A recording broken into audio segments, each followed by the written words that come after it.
She was only 22, pregnant, feverish, and alone in a palace too large for a dying girl. Her skin had begun to swell, her breathing shallow and slow. Outside, the empire moved on, but inside her room, something was unraveling, quietly, tragically, and without witness. Princess Isabella of Parma was born into power, married into legacy, and buried without a voice. No screams, no final speech, only silence, and the smell of rot under velvet sheets.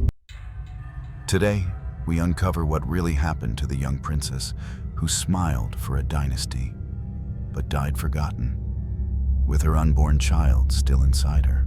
She was born into power, but not into peace. On December 31st, 1741, in the Duchy of Parma, a cry rang out in the palace. A girl, not a boy. A princess, not a prince.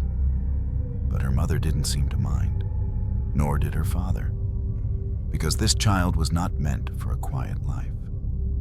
She was born to bind empires together. Her name was Isabella Maria Luisa Antonietta Ferdinanda Giuseppina Saveria Domenica Giovanna, a name long enough to echo through every corridor of the Habsburg and Bourbon dynasties. Her mother was Louise Elisabeth of France, daughter of King Louis V of France. Her father, Philip of Parma, was the son of Philip V of Spain. This made Isabella both a Bourbon of France and a Bourbon of Spain, an heir of both Versailles and Madrid. She was, quite literally, royalty in two directions, a child standing on the fault line of dynasties. From the beginning, she was observed, groomed, studied like a fragile porcelain doll painted with diplomatic hope. But there was something different about Isabella. As a child, she was curious, precocious, sharp in speech, warm in laughter, and oddly melancholic when left alone. Her governess once wrote that the child speaks like she's already lost something. No one knew what that meant, but the phrase lingered. Her mother, Louise Elisabeth, poured all her political frustrations into the girl's education. Having failed to secure a dominant political position herself, the Queen of Parma saw in Isabella a second chance. She surrounded her daughter with tutors in philosophy, French literature, Latin, music, and history. Isabella devoured it all.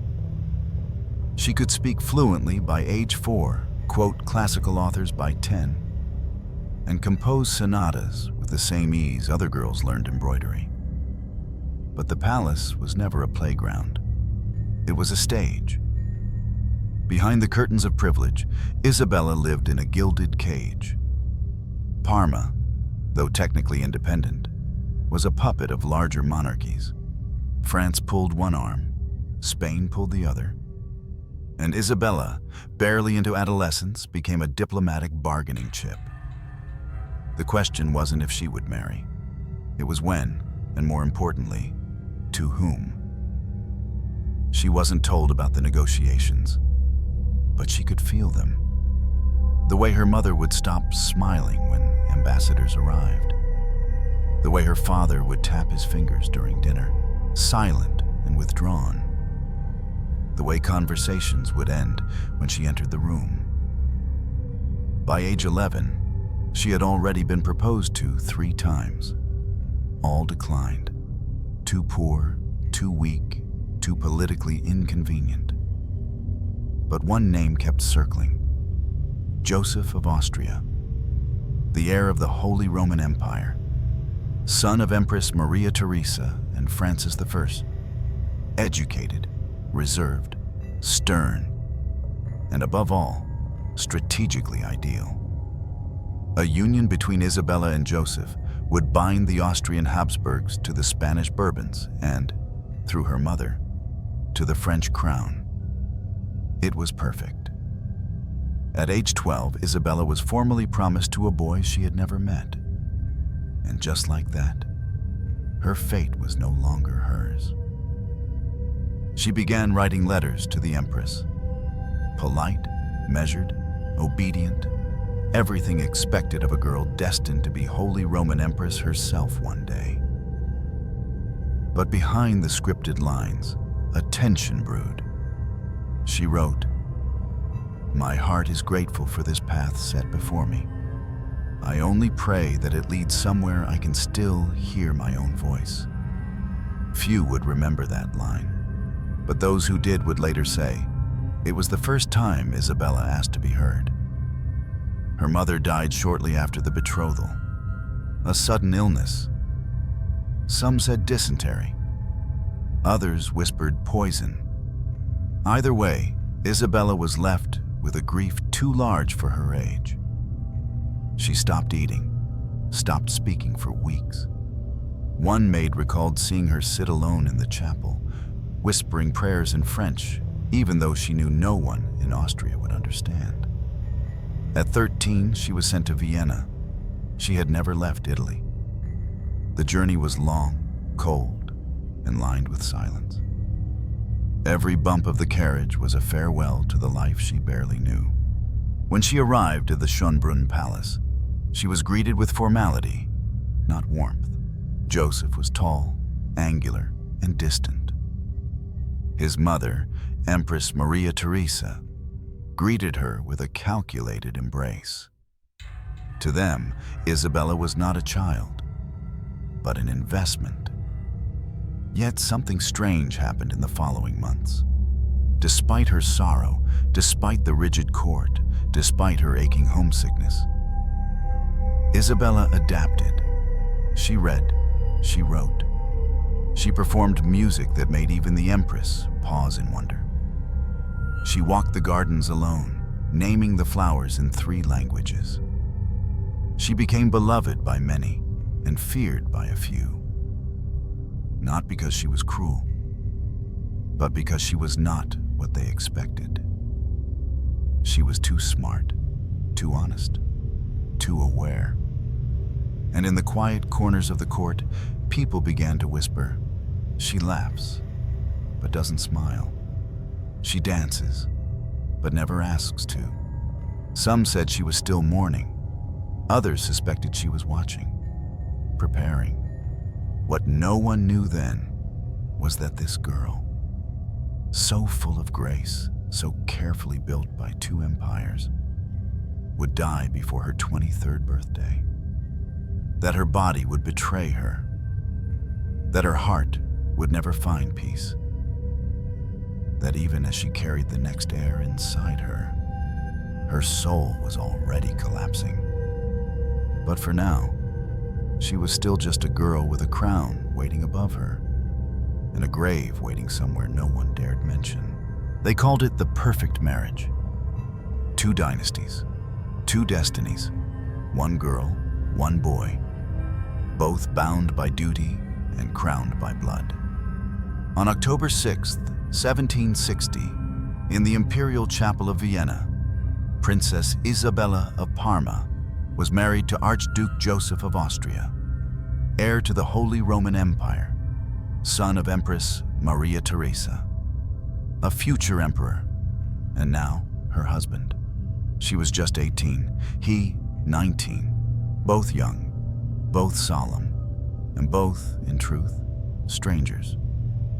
The wedding was magnificent on the surface. Gold-threaded tapestries hung across the chapel walls.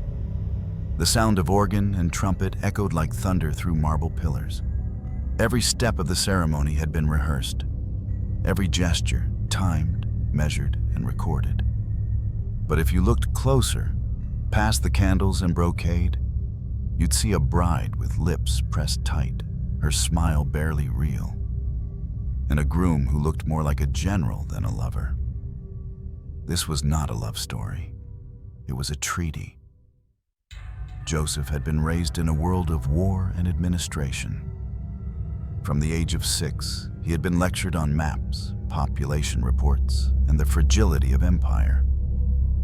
He was intelligent, rational, often cold, and already disillusioned with court rituals.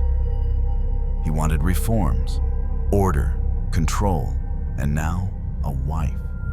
Not for passion, but for purpose. Isabella too knew her role. She had memorized it, breathed it, become it. But something unexpected happened in those first few weeks. They laughed. It didn't last long, but it was real. Joseph, rigid and cautious, was caught off guard by Isabella's wit, her sarcasm, her sharp observations, her refusal to flatter blindly. She mocked stiff customs. She whispered absurd translations of Latin prayers in his ear during Mass. She played violin not as a courtly ornament, but with storm and soul. He had never met anyone like her. And she, who had been so alone, so wary, found herself softening. In her letters, she called him a man not yet hardened into a statue. In his journals, Joseph wrote, "She sees me clearer than anyone else and still sits beside me." It wasn't quite love, but it was something fragile, something promising. There were evenings when they read together, Isabella's voice filling the room with French poetry. Nights when they walked the palace halls in secret, just to avoid the suffocation of protocol. And mornings when she would playfully criticize his handwriting over breakfast, teasing him like a girl who had forgotten she was a duchess. But in Vienna, joy was always temporary. Maria Theresa, the Empress, watched everything. She adored Isabella's intellect, but feared her intensity. She praised her charm, but questioned her silences. And as a mother-in-law, she was far from tender. She expected obedience, not sentiment. Isabella was expected to produce an heir. That was the unspoken promise beneath the marriage. Not one child, but many. Strong, healthy, male heirs to preserve the Habsburg line. Anything less would be failure. The pressure settled in fast. After just a few months, rumors of pregnancy began circulating through the court. Isabella became quieter, paler. She excused herself from court dances. Her appetite waned. But she smiled politely and said nothing. It was not pregnancy. It was fear. In private letters, ones never meant to survive, Isabella confessed to a growing dread, not of Joseph, but of what she was becoming. "I feel myself dissolving into what they want me to be. A mother, a womb, a name for the records. Nothing more. I try to speak and feel my words vanish before they reach the air." She had begun to understand her place, not beside Joseph as a partner, but beneath the dynasty as a tool. Joseph too began to shift. His frustrations with the empire deepened. His mother controlled nearly every policy. His reforms were blocked. His advisors were chosen for him. And in the midst of this, Isabella began to fade from his daily life. Not in cruelty, but in distraction. He withdrew. She noticed. She began spending more time with others in the court, particularly with Archduchess Maria Christina, Joseph's younger sister. They were close, perhaps too close for comfort in a world that watched women carefully. They shared letters, poems, private conversations in alcoves of the palace. They walked arm in arm in the gardens, laughing in ways Isabella no longer did with her husband. Some historians describe their bond as deep friendship. Others call it something more. Still debated, still whispered.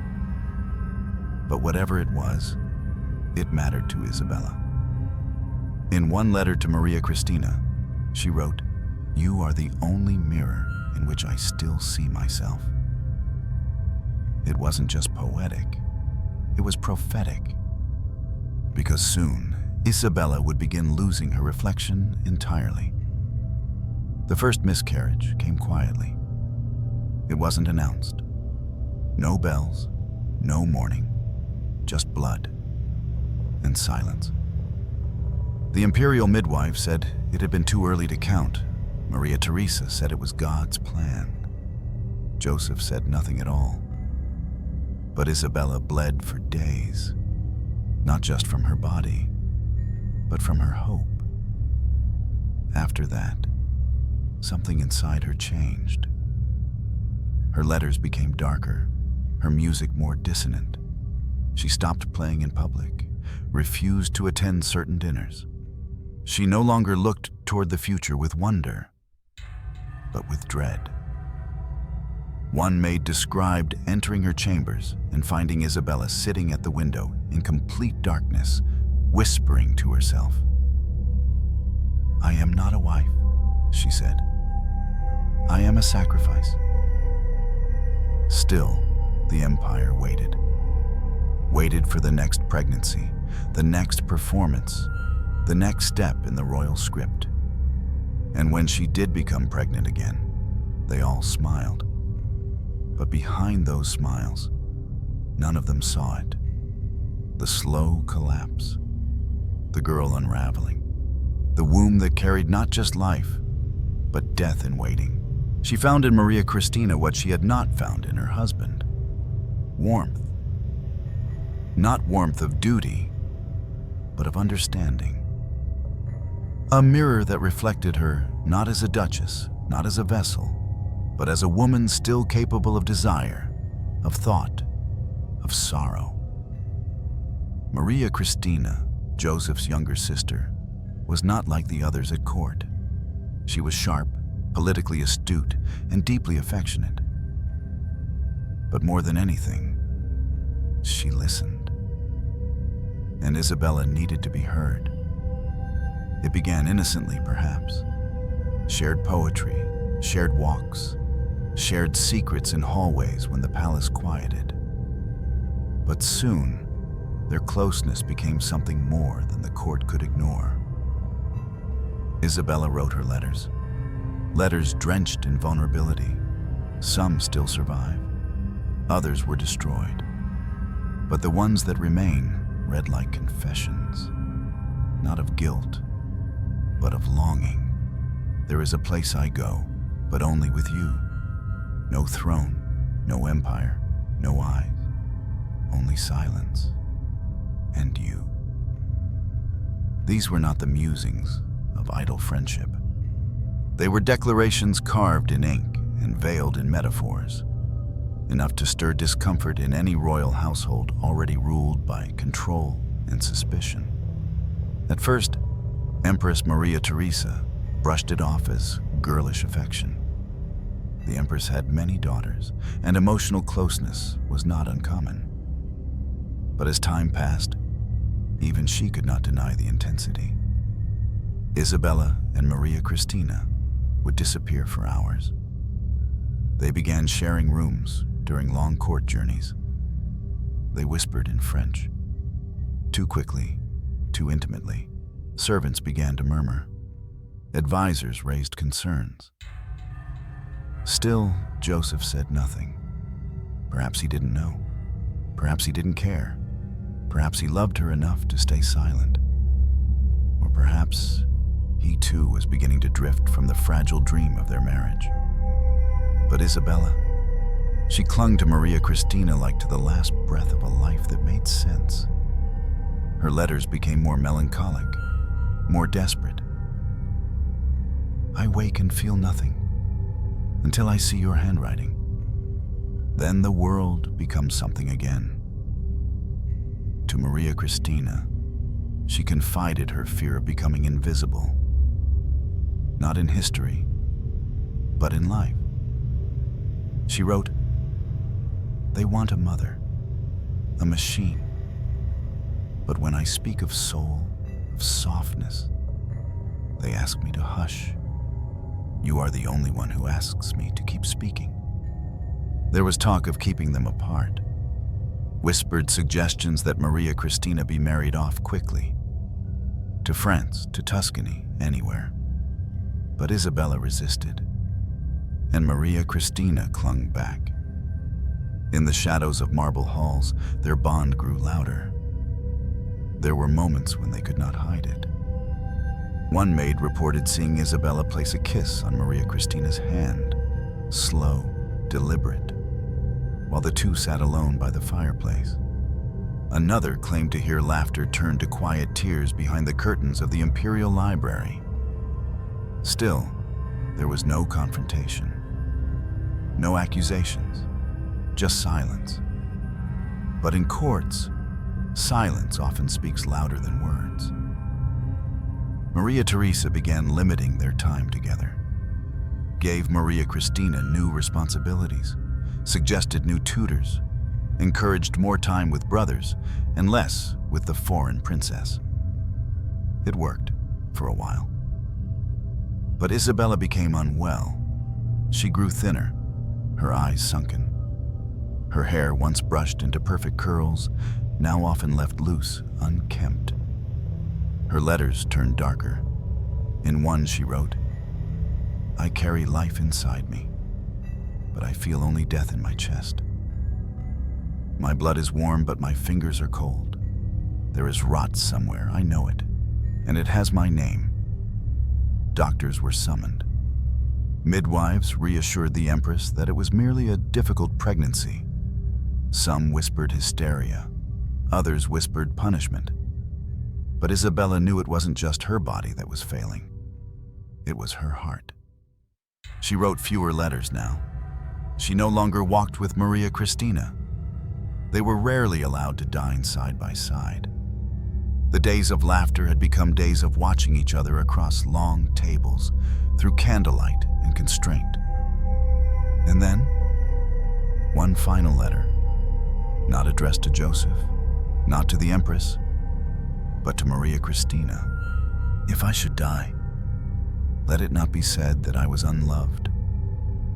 Let it not be said that I was only a princess. In you, I was human. In you, I remembered my name." Maria Christina never spoke of this letter in public. But years later, when her own letters were uncovered, a reply was found, never sent. "If you die, I will scream where they cannot silence me." But no scream was ever heard, because Isabella was already slipping. Each night, her fever worsened. Each day, her strength dwindled. The baby still moved, but Isabella could not. Her limbs ached, her joints burned, her vision blurred. Her skin turned pale with violet undertones. Some said it was the stress. Others suspected poisoning. Most blamed the pregnancy. But Isabella herself whispered another fear, to one trusted maid who later recounted it in confession. "What if I am dying because I loved in the wrong direction?" It wasn't a question of sin. It was a question of punishment. By now, even Joseph had withdrawn into silence.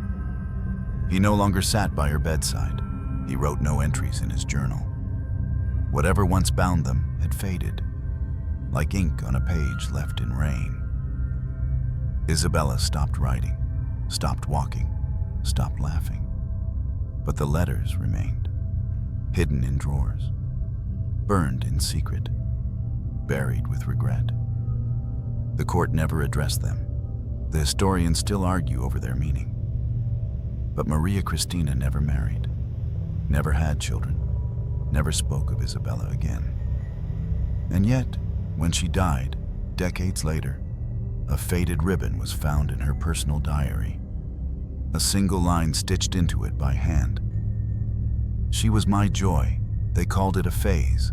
I called it light." But for Isabella, that light was already gone. She was only 21, pregnant, weak, disgraced by silence. And death was no longer knocking. It was opening the door. It was supposed to be a celebration.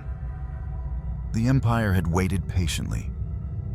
Isabella, so young, so delicate, had finally conceived again. After whispers of weakness, after rumors of infertility, this was the answer. child. A victory for the Habsburg line. Midwives were assigned. Names were discussed. Portraits were quietly commissioned. Cradles carved from cherry wood were readied weeks in advance. The Empress, though reserved, allowed herself a rare smile. It was spring 1762. The palace bloomed with the scent of lilac and expectation. But Isabella was not blooming. She was shrinking. Her body ached in places she could not name.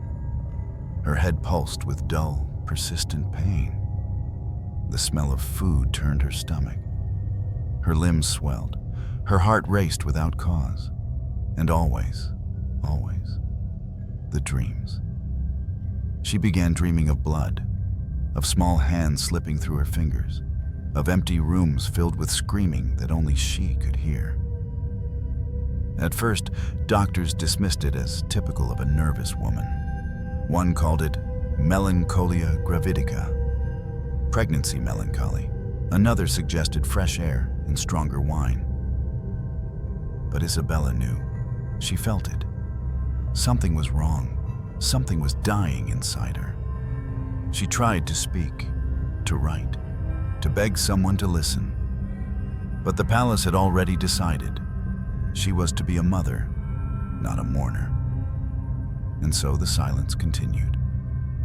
Until the night of April 22nd. That night, the wind howled through Vienna like a warning. Thunder rolled across the dark sky, and within the golden walls of the palace, Isabella collapsed. A servant found her on the marble floor of her chamber, her nightdress soaked through with blood, her lips pale, her body trembling, her hands pressed to her swollen belly as if trying to hold the life in place. She was 7 months pregnant. What followed was chaos.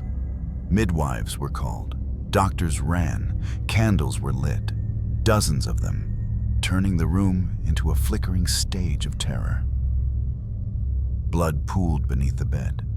The sheets, once embroidered with gold, turned crimson. The cries of women echoed through the corridor. Orders shouted in Latin, prayers muttered in panic. Joseph was summoned, but he arrived too late. Maria Theresa was told, but she refused to come. They waited outside as if death would be more manageable behind a closed door. Inside, Isabella screamed, not the scream of pain, but of loss. The child, a girl, was stillborn, tiny, silent. A body barely larger than a hand, Isabella begged to hold her for a moment, just to see her. But the child was taken away. The midwife would later confess. The mother's body was still bleeding, but it was her soul that hemorrhaged. No funeral was held, no announcement made. The empire had no use for dead infants or broken women. They buried the child in a quiet ceremony, unmarked, unnamed. For Isabella, time stopped. She did not speak for 3 days. She lay in bed, staring at the ceiling, her body a ruined temple. Her hair clung to her sweat-soaked skin. Her breasts, prepared for feeding, ached without purpose. Her hands trembled as if trying to cradle something that was no longer there. On the 4th day, she asked only one thing. Where did they put her? No one answered. Because no one cared, Joseph visited once. He stood at the edge of her bed, silent, his face unreadable, his hands clasped behind his back like he was reviewing military strategy, not visiting his wife. When she turned her face toward him, he flinched, ever so slightly. Then he left, and never came back. That was when the letters stopped completely. That was when Isabella began to disappear from the world. She stopped eating, stopped writing. The books she once loved lay unopened. The violin she once held with passion now gathered dust in the corner. Servants reported that she refused to bathe, refused to speak, refused even to weep. She would sit for hours by the cold fireplace, staring into the ashes, whispering, not prayers, not names, just sounds. One maid described it as the language of the broken. The palace tried to distract her. They sent flowers, dresses, tutors, priests. None of it mattered. She had held death inside her, and now it held her in return. One night, Maria Cristina snuck into her chamber. No guards, no candles, just a whisper through the darkness. She found Isabella awake, sitting upright in bed. Their eyes met. Maria Cristina said nothing. She simply reached out, gently, and took her hand. Isabella didn't pull away. She only asked, "Did they burn the cradle?" Maria Cristina didn't answer. Because the truth was, yes. The Empress had ordered it destroyed, to protect the young archduchess from morbid attachments. As if love for a dead child were a disease. As if mourning were a weakness. But Isabella did mourn, quietly, completely, until mourning became her only language. She began to write again, barely legible fragments. Notes scribbled on torn parchment. One read, "I have become the empty room." Another, "She was real, I was real. They made us ghosts." She wore black now, not by order, but by choice. Even in spring, she dressed in dark silks, her veil drawn low. People whispered as she had gone mad, that the stillbirth had unhinged her. But Isabella was not mad. She was mourning in a world that didn't allow mourning. She carried death in her like a second skin. Every smile became a betrayal, every step a lie. The baby was gone. Joseph was gone. Maria Cristina was gone, sent away to Hungary. And Isabella? She remained, a shadow wrapped in velvet, a girl mothered by grief. Palaces, by nature, are places of echoes. Stone walls repeat what they hear. And in Vienna, during the long months following Isabella's stillbirth, the halls repeated only one thing. Something is wrong with the Archduchess. The whispers came from everywhere. Chambermaids, tutors, courtiers, priests. At first they were small. She doesn't eat. She refuses the chapel. She tears up letters and hides them under the floorboards. But then the whispers turn sharper. They say she's obsessed with death. They say she speaks to shadows. They say she's possessed by sorrow. And in palaces, whispers move upward, always upward. Soon they reached Maria Theresa. The Empress had already begun to grow weary of Isabella. Her daughter-in-law's charm had dulled. Her wit, once delightful, now felt biting. Her grief, once tolerated, now felt theatrical. She no longer performed her duties. She no longer attended court functions. She no longer obeyed unspoken rules. And worst of all, she no longer feared consequence. Maria Theresa ordered reports, quiet ones. Servants were told to observe. Letters were intercepted. Conversations in French were translated and analyzed. What they found wasn't treason, but it wasn't safe either. Isabella was writing again. Not letters, not poems, but reflections. One line, found torn and half burned. They smile at me with knives behind their teeth. Another, grief is not my illness. This place is.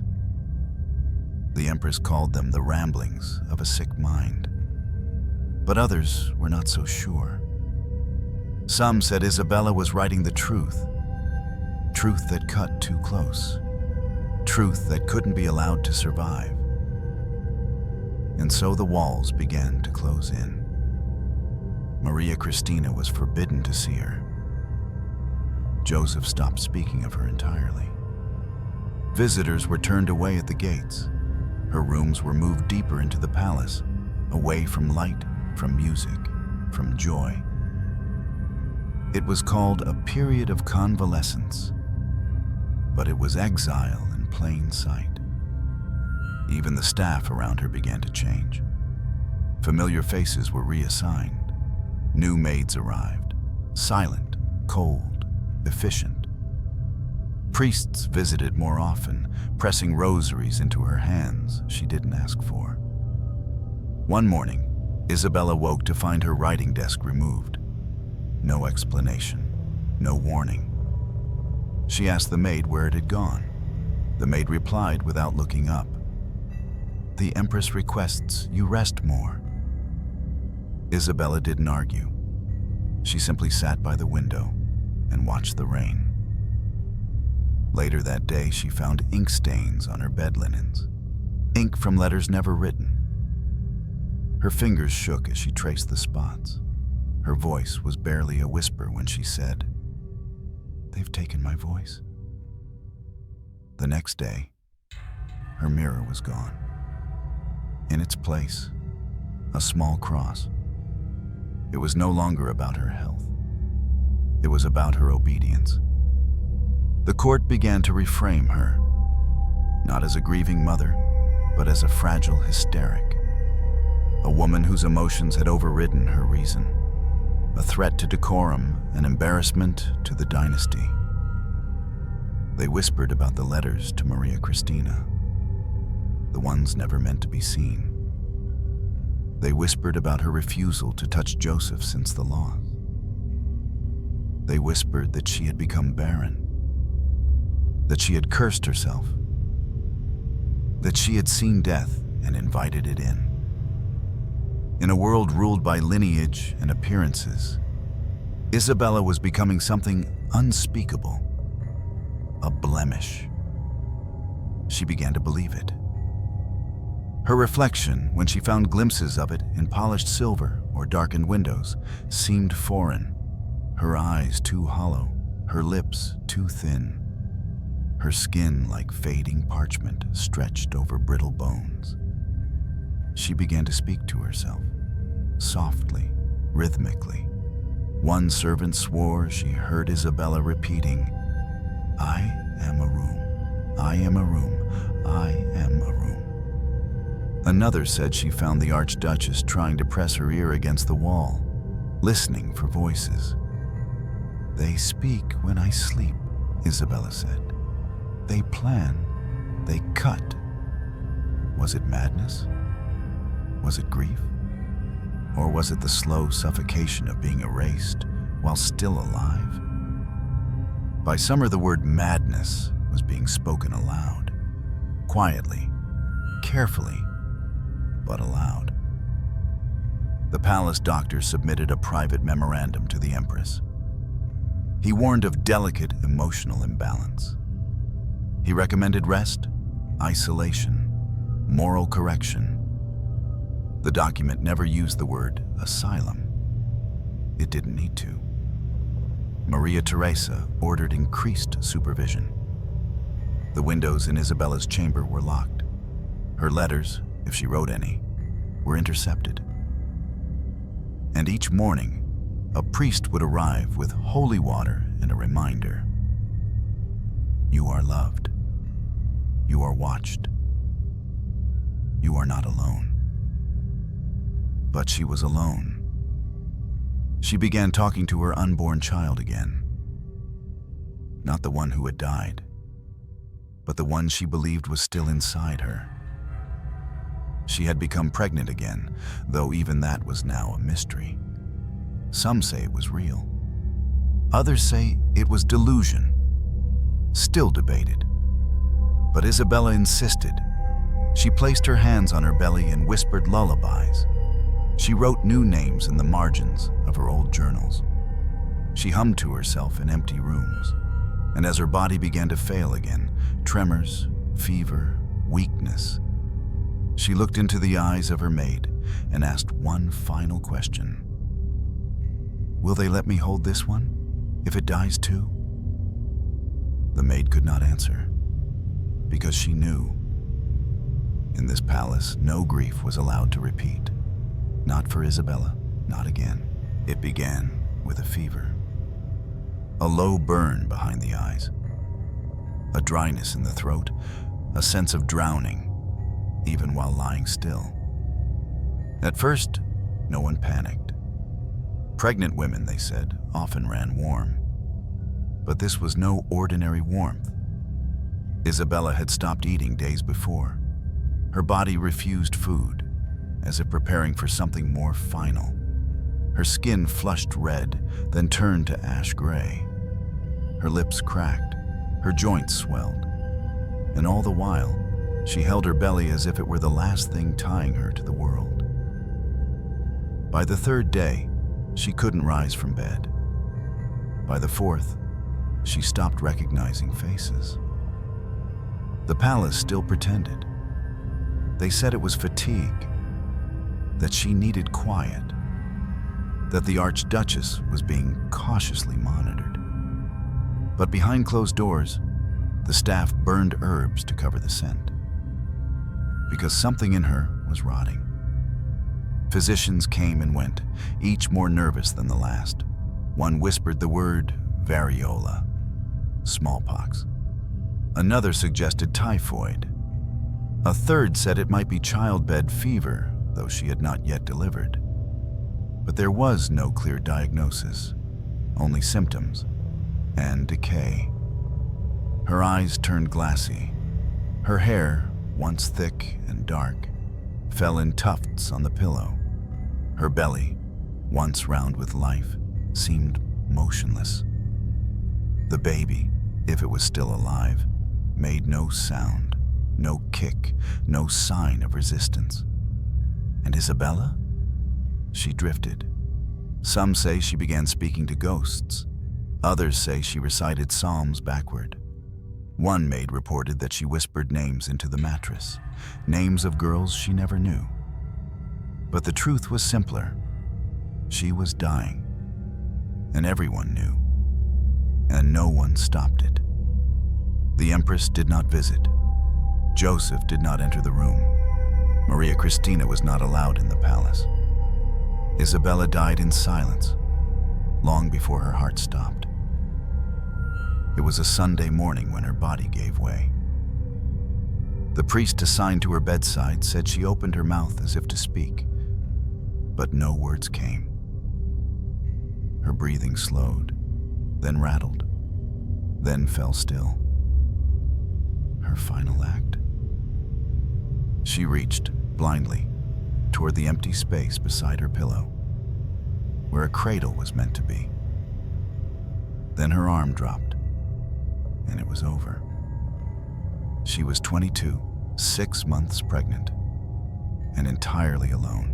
No one recorded the exact time of death, because no one wanted to. When her body was found, it was already changing. The fever had bloated her limbs. Her skin bore yellow patches and dark marbled bruises. Her eyes remained open, glass orbs staring upward, as if still waiting to be seen. The midwife who entered the room retched at the smell. One official report described it as a complication of gestation. Another blamed a weak constitution. Some suspected smallpox, though the lesions were inconsistent. But the truth didn't matter anymore. She was dead, and they were relieved. Relieved to end the silence, relieved to erase the grief, relieved to bury her. The baby was never named. No autopsy was performed. No prayers were read for the unborn child. Both were placed in a single coffin, one too small for what she had been, and far too small for what she could have become. They dressed her in silver silk. covered her swollen face with lace, sprinkled rose water onto her arms to mask the stench, then sealed the lid tight and ordered the burial to be quiet, private, and politically convenient. The public was told that the archduchess had passed away from pregnancy complications. No scandal, no mourning, no state funeral. She was placed in the imperial crypt with dozens of others, another name etched in marble, another consort who failed to live long enough to matter. Her letters were seized. Some were burned, others hidden. A few smuggled away by loyal servants who believed that memory deserved resistance. Maria Christina was not allowed to attend the burial. She was informed by messenger, no signature, just the words, "The Archduchess Isabella has succumbed. Mother and child are lost." They say Maria Christina fainted. They say she screamed. They say she locked herself in her room for 2 days and emerged with her hair cut short, her face colorless, her voice quiet forever after. Joseph remained still. He wrote nothing in his diary. He gave no speech. He simply resumed his duties. One day after the burial, he attended a military parade. 3 days later, he signed a trade treaty. 1 week later, he began reviewing candidates for a new marriage. When asked if he would speak of Isabella again, he answered, "She was delicate, not suited for this world." And that was the last thing he said. But others remembered. A maid confessed in her old age that she sometimes woke in the night, hearing Isabella's footsteps in the hallway outside her chambers, soft, hesitant, barefoot. Another servant said the nursery, never used, remained locked for years, the cradle untouched, a single doll left on the pillow. The scent of lavender still lingered. In the years that followed, poets would write of her, not as a queen, not as a mother, but as a question. A girl trapped in a crown that never fit, a wife who was never truly wanted, a mother whose children never lived, a voice that was stolen before it ever got to scream. After Isabella died, Vienna exhaled, not in grief, but in relief. The tension that had hung over the Hofburg Palace for months, the soft footsteps, the veiled tears, the watchful silence, finally lifted. The corridors no longer whispered. The courtiers no longer averted their eyes when discussing the Archduchess. Her presence had been heavy, like smoke that refused to clear. And now, she was gone. Life, in the court's cold rhythm, simply resumed. Banquets returned. Musicians played again. The air no longer smelled of herbs and medicine. The only thing that didn't return was Joseph. The young Archduke had changed. His grief, if it existed, was private and silent. But those closest to him noticed something immediate, a severing, as though some final thread had snapped inside him, and what remained was not mourning, but resolve. The same week Isabella was buried, Joseph resumed his council meetings. He sat straighter, spoke less, listened more, and when he did speak, it was sharp, commanding, precise, and often cruel. He began pushing back against his mother, the Empress. Where once he had yielded, now he questioned. Where once he had waited, now he acted. He called for administrative reforms, faster taxation, more centralized power, a stronger imperial military. Maria Theresa, still grieving in her own way, tried to slow him. But Joseph no longer cared for her pacing. He had lost Isabella, and something inside him had hardened beyond persuasion. Some say her death radicalized him, Others say it freed him. But what's certain is this: the Joseph who emerged after Isabella's passing was not the boy prince she once teased over morning coffee. He was not the husband who had once whispered verses back to her in the garden. He was a man remade in the shadow of loss, and he wanted control. In private, he ordered the nursery dismantled. The cradle was burned, the linens destroyed, the nursemaids reassigned. He gave no explanation. When one servant asked what should be done with Isabella's remaining gowns, Joseph said, "She no longer exists." But she did exist. In every closed door, in every paused sentence, in every late-night hour when the palace seemed too quiet. Maria Christina, still exiled from court, was never the same again. Her letters grew sparse. Her handwriting, once lively, became tight and restrained. She refused to marry, refused to entertain suitors. She wore black on Isabella's birthday for the next 3 decades. The Empress tried to redirect Joseph's attention toward remarriage. It was, after all, his duty. The empire needed heirs. But Joseph refused. Year after year, he rejected proposals. French, Russian, Prussian, none would do. He eventually remarried, yes, but it was a formality, a union without affection, without consummation. His heart, whatever remained of it, had been buried with Isabella. He once told a minister, "One wife is enough, one grave, more than enough." Politically, Joseph began reshaping the empire. He pushed for religious tolerance, but from a position of authority, not compassion. He restructured education, censorship, and tax law. He dissolved monasteries he deemed useless.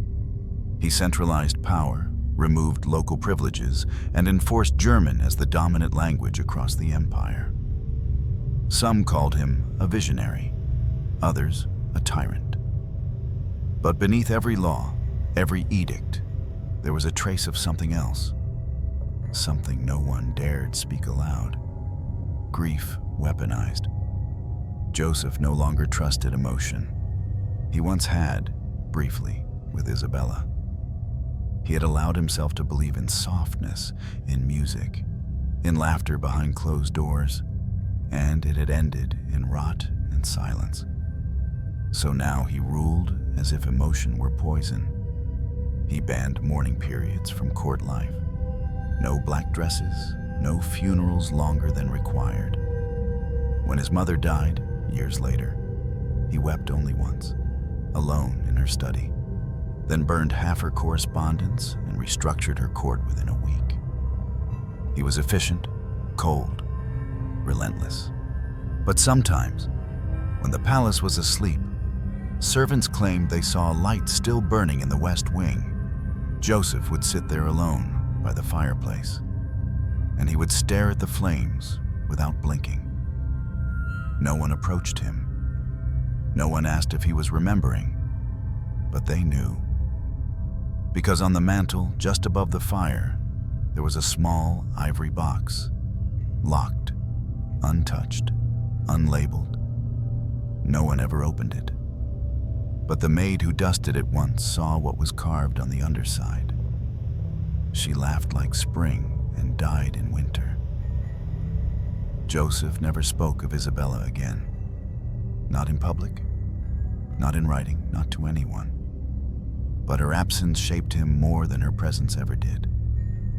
She had been the last soft thing in his life, the last warm voice, the last piece of poetry. And when she was gone, he became the emperor he was always meant to be: efficient, ruthless, brilliant, and entirely, irreparably alone. History doesn't mourn softly. It remembers through records, letters, and silence. And in Isabella's case, it remembered more through what was missing than what remained. She was the wife of an emperor, the daughter of two thrones, a girl born to bind dynasties. But when historians looked back, they found a curious void. No official biography, no portrait displayed in national galleries, no state commemoration. Isabella of Parma had become a footnote, and sometimes not even that. For decades, she was mentioned only briefly in Habsburg chronicles.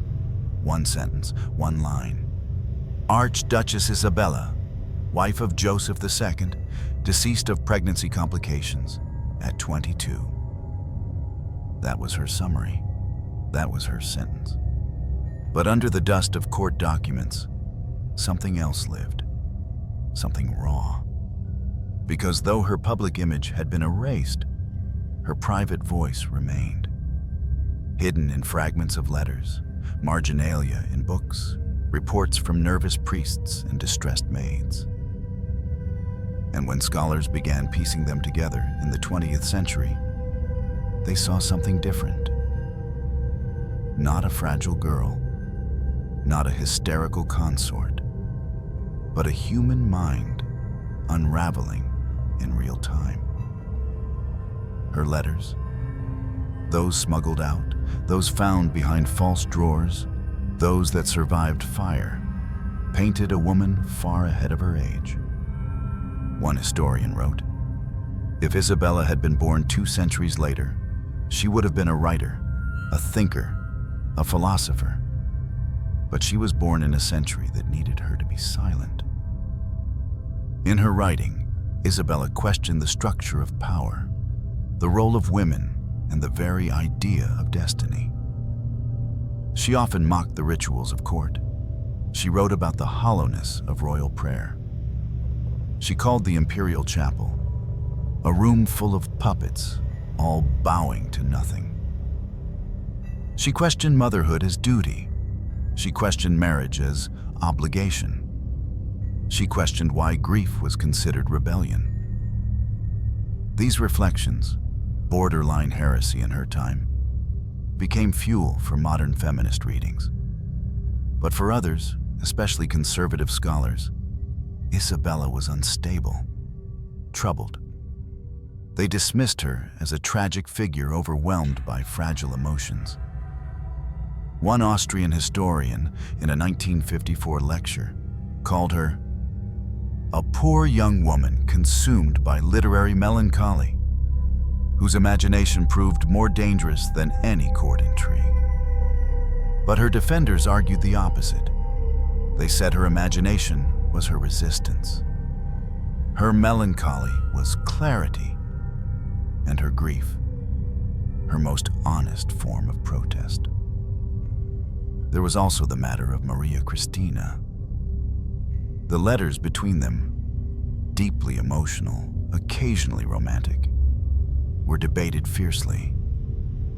Some claimed they revealed a secret queer history within the imperial family.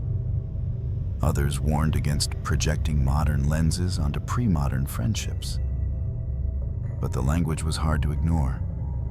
"You are the only mirror in which I still see myself. If I die, let it not be said that I was unloved." Such words were not common in court correspondence, especially not between women, especially not in secret. The Vatican archives, once locked to scholars, contain 3 reports from court confessors that describe concern over Isabella's unnatural attachments. While these documents are veiled in coded language, they point towards something that terrified the Habsburg court more than illness or death: authenticity. Isabella had dared to feel, to love, to mourn without permission, and that was dangerous.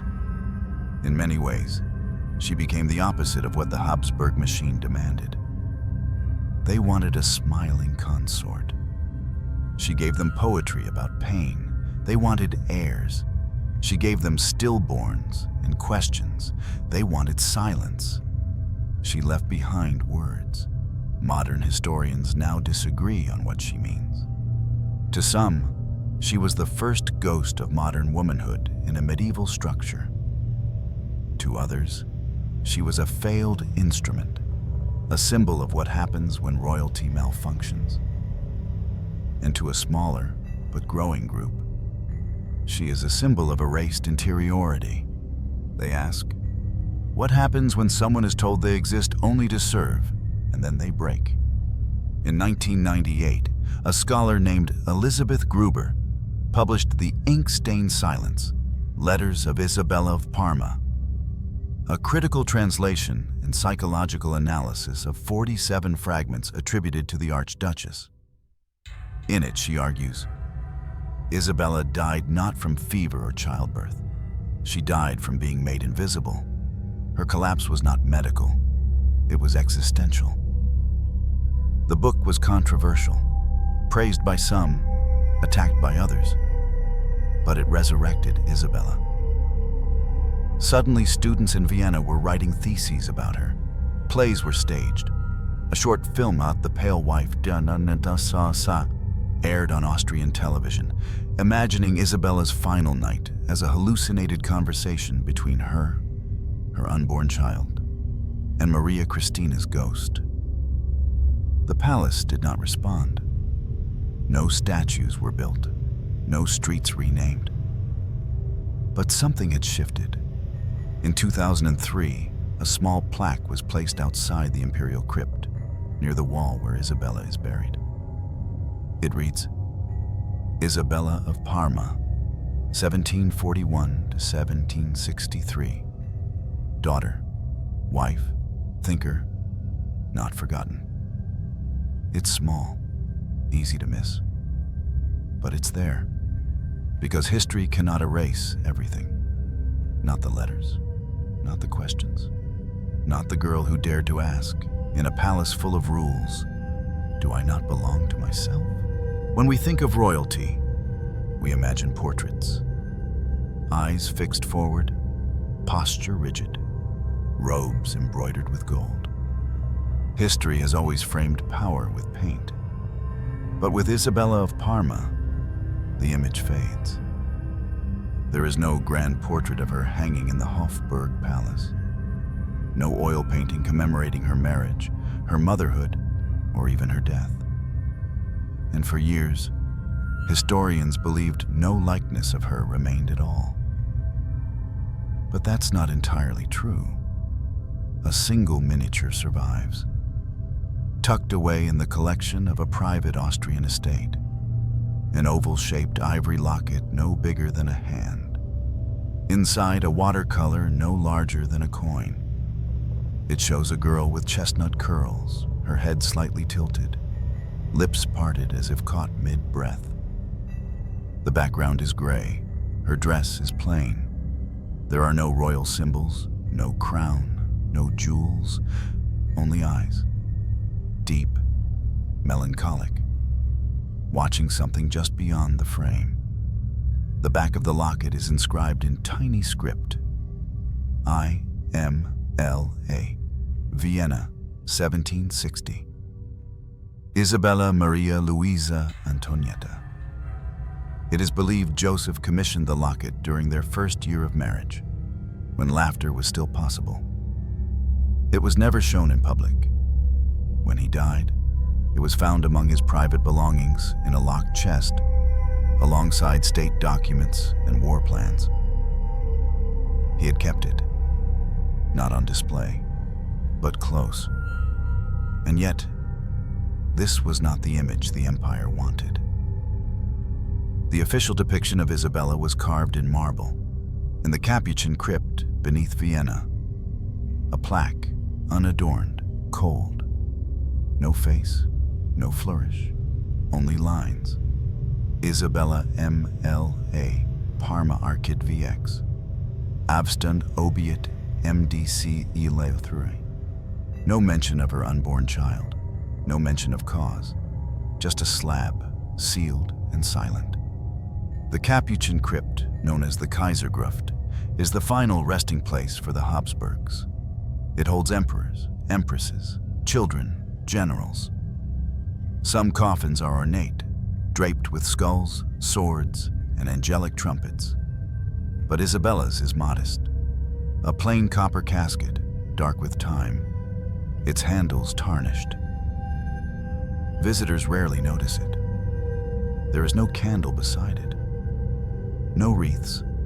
No tour guide stops there. But if you kneel, if you press your hand to the cool metal, you might feel something. An echo, maybe. A pressure. A silence that isn't empty, but heavy. Like a breath that never fully exhaled. Some say that silence is the truest image of Isabella. Not paint, not marble, but absence. In a world obsessed with display, she left behind nothing to see. And yet, traces linger. A small handwritten sonata in the court archives, unsigned but in her style. It was found tucked between two music sheets belonging to Maria Christina, a pressed flower between pages of a devotional book annotated in French, with a margin note. She picked this. It lasted longer than her. An unsigned sketch of a woman sitting at a window, back turned, hair loose, with a cradle in the distance. Dated 1763. Artist unknown. It's not proof. It's not portraiture. But it's residue, and for some, that's more powerful. Because official portraits are lies. They show queens who never smiled, princes who never ruled, women painted as eternal when they barely survived their 20s. But Isabella, she wasn't painted to be eternal. She lived, she bled, she died. And her final image isn't hanging in a gallery.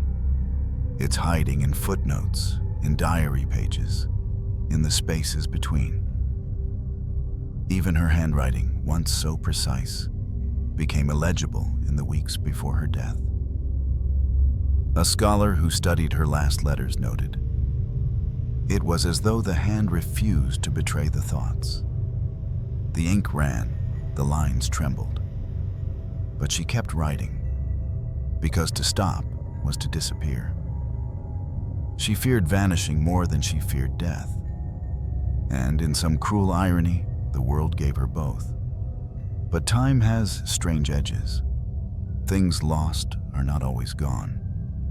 And in modern years, Isabella has re-emerged, not as a queen, but as a symbol. In 2016, an art exhibit in Vienna titled The Vanished Voice included a sound installation using fragments of Isabella's writings. Visitors entered a dark room where her words, translated into dozens of languages, whispered from speakers hidden in the walls. You couldn't see her, but you could hear her.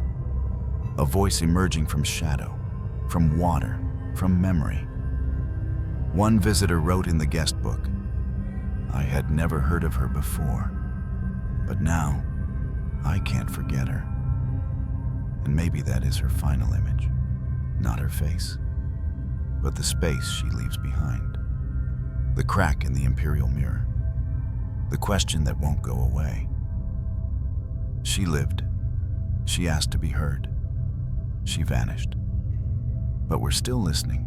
History has a habit of speaking for the dead. It declares who mattered and who didn't. Who gets a statue and who becomes a whisper. But Isabella of Parma was never given a voice loud enough to echo across centuries. She was born into crowns, raised into ceremony, married into empire. And still, she was never truly heard.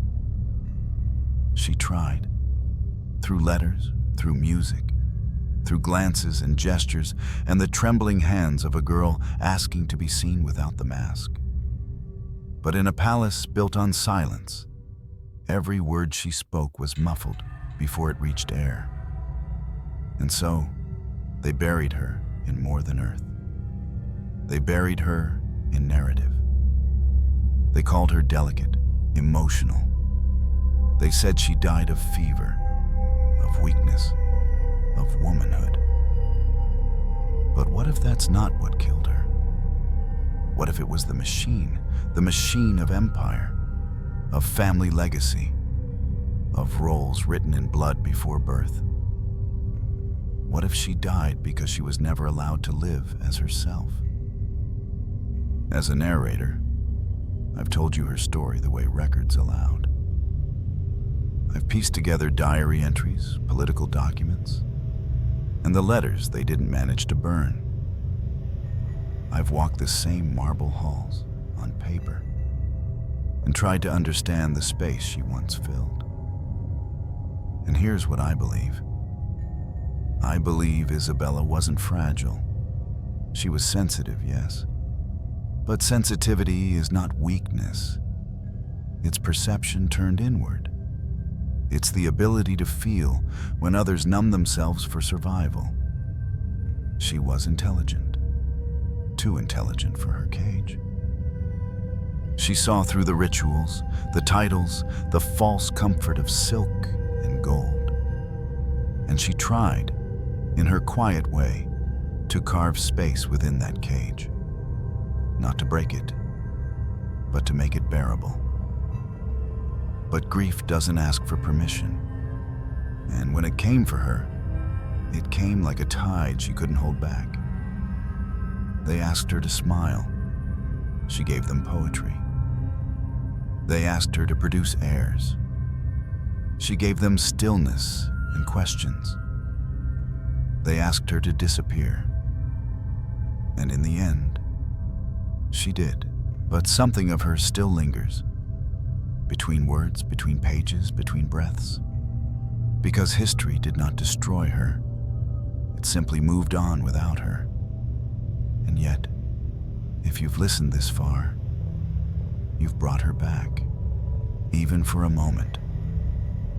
I often wonder about her final thoughts. Not the dramatic ones, not the ones history likes to script, but the quiet ones.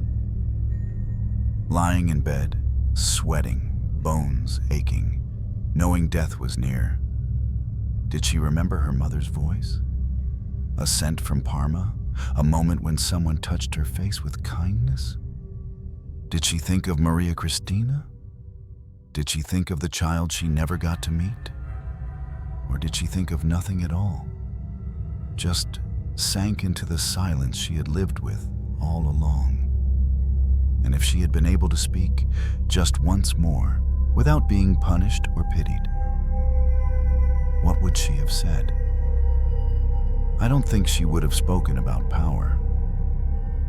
I think she would have asked, was I ever truly loved for who I was?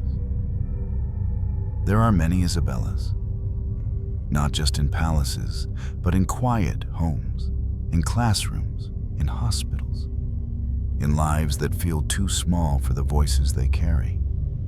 Women taught to smile, to serve, to obey, until they forget the sound of their own thoughts. But Isabella left behind enough to remind us that the quietest voices are sometimes the most honest. She wrote in one of her final notes, "If I must vanish, let it be in ink, for ink resists forgetting." So we write, we speak, we remember, not to change the past, but to keep the forgotten from being erased completely. Her grave still lies in Vienna.